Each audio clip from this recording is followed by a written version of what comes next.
Would I pass the paper bag test? Okay, so I actually don't know if you're supposed to do your arm or not. So I just got a regular, this is just a regular lunch bag. So I'm just gonna put my arm up. You know, humans are so creative sometimes, but sometimes that creativity gets used for such evil.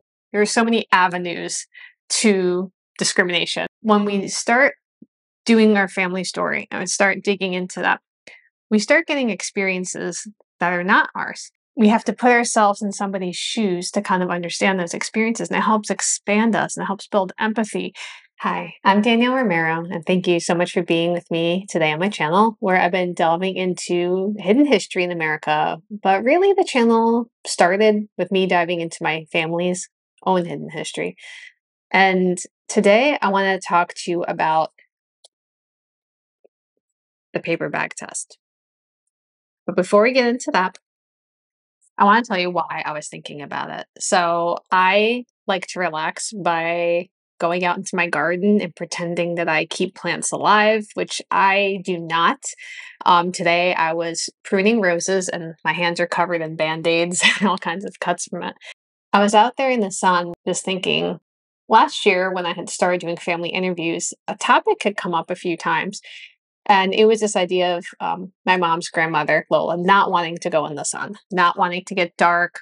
And my mom's Aunt Maggie was kind of the same way. I actually was talking to her son about it in these interviews, talking about staying out of the sun. Grammy Marion said that her mom would never go in the sun, like just would not go in the sun. My mother either. Never. No way. She was very protective of going into the sun. So, you know, they knew. During the course of the interviews, I learned about the paper bag test. So I had never heard of this. I was born in New York. I'm white. I grew up white. And I had never heard of this. And so if you have never heard of this, the paper bag test was basically a ticket of entry during the Jim Crow South. So we're talking the 1920s, 1930s, down in the South. And my family was in Louisiana. And basically, there were some places where either they wouldn't let you in if you were the same color or darker than a paper bag, or they would let you in, but you had to sit in a colored section or go through a separate door or something like that. And sorry. There were also things called Blue Vein Societies, which is basically an organization that was aimed to identify who was white enough to be considered white. So if your skin was dark enough that your veins didn't look blue, which mine don't, then you're not white, which is like, so it was just there are so many avenues to discrimination. You know, humans are so creative sometimes, but sometimes that creativity gets used for such evil. And it's like really hurts my heart learning about this. So I was wondering, would I pass the paper bag test? And I don't mean this in a trivial way.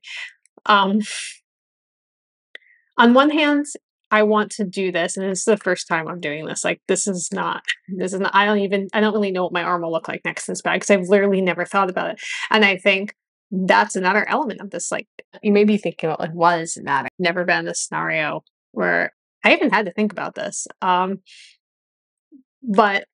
my family did. I think some people will say, well, it's been 100 years, get over it. I think when you're a student of history, like 100 years is a drop in the bucket. I wonder if something has still persisted from this. What has persisted is just this idea of still worrying so much about the outward appearance, and whether the society is saying we value this color brown or this shade of brown or this shade of brown.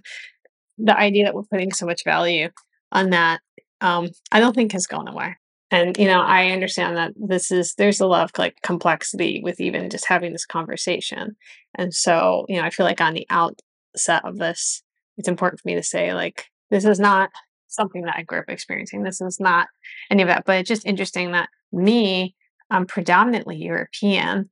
And like, I do have African heritage, but it's very small in comparison to my European heritage. But this was still something that was happening to my actual family not that long ago. I passed the paper bag test.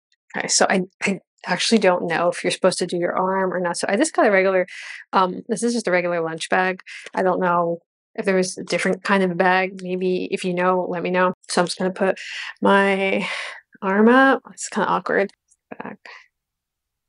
So I don't know. I don't know. Do I pass?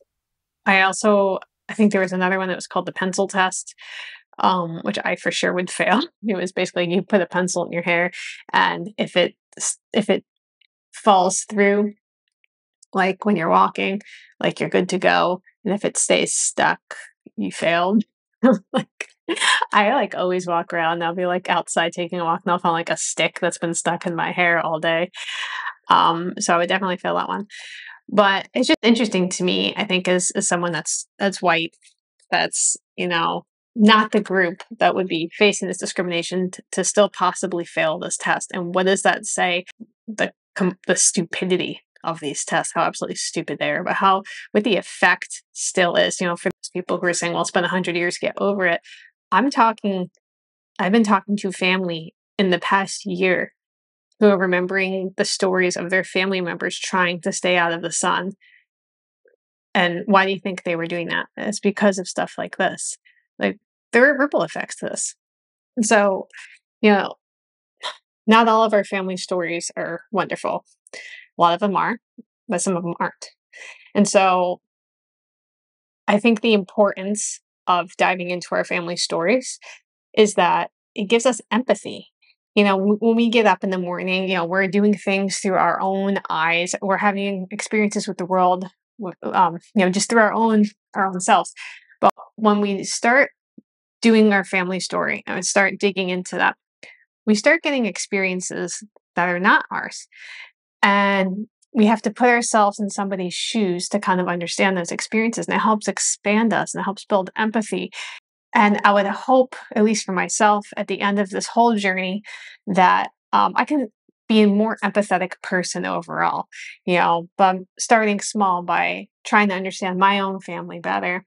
And as the concentric circles grow, understanding my neighbor better and their stories better, and on and on. Delving into our family stories, understanding those stories, saving those stories is so crucial. Um, I'm putting together a little mini course right now for anybody who's interested in kind of following the process that I did while I was interviewing my family for the Finding Lola documentary. I'll show the workbook here. So basically, it's going to be it's going to be like a 30-page downloadable workbook with videos to go along with it and just take you step by step uh, through the process of saving and sharing your family stories. So stay tuned for that. And thank you for being here with me. I appreciate uh, those of you who are willing to kind of sit and have these conversations with me. So let me know what you've heard about this, and we'll talk soon.